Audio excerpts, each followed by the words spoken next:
In this video we're going to look at how to change the color of the blocks on your Moodle site.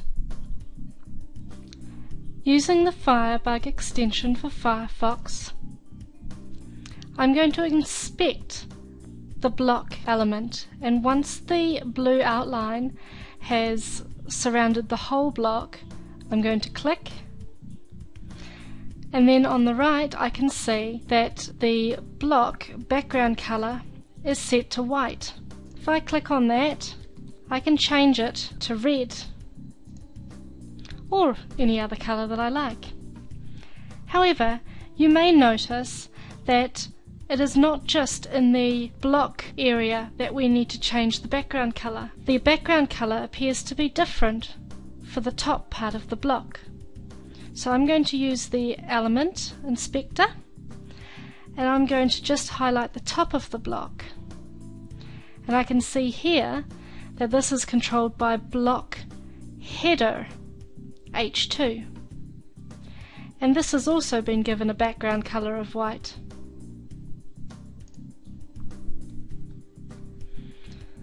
I'm changing that background color to red as well. That's much better. I can also see that in this particular theme, the block header section also has an image, which is a transparent grey gradient. I can choose to remove that later in the CSS, or I can save over it with a different coloured gradient using an image editor and saving just like replacing the banner. Now, these changes are not actually saved. If I refresh, they are reverted back to normal. But at least now I know where to look for those things in my CSS file. This particular theme, the template theme, has just one CSS file. I can either scroll down until I find the blocks section,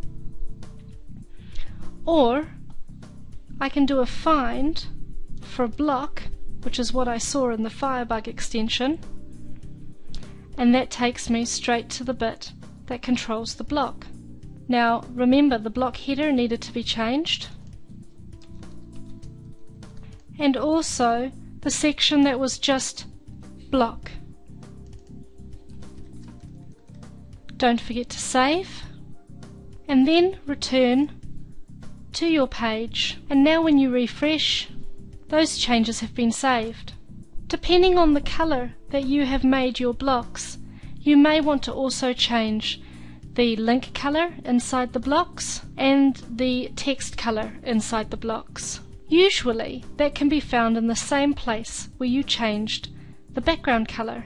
However, if a color has not been set, you can simply add it in.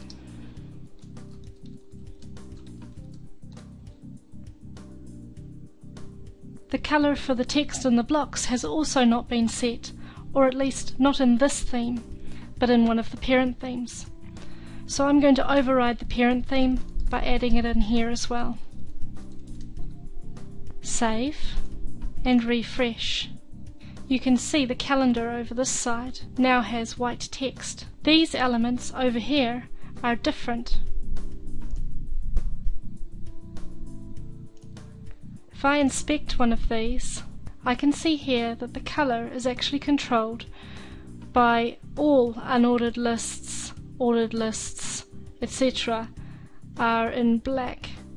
I can see from the second item that it is talking about the settings block, or if I were to click in the navigation block, the navigation block, block tree item.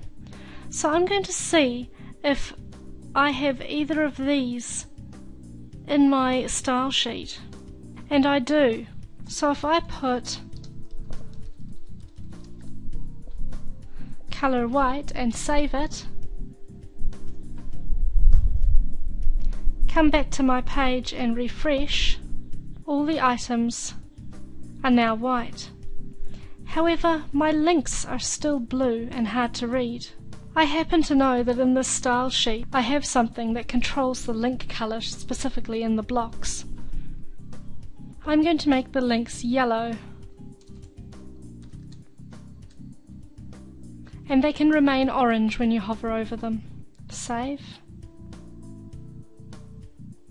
Now that is much easier to read.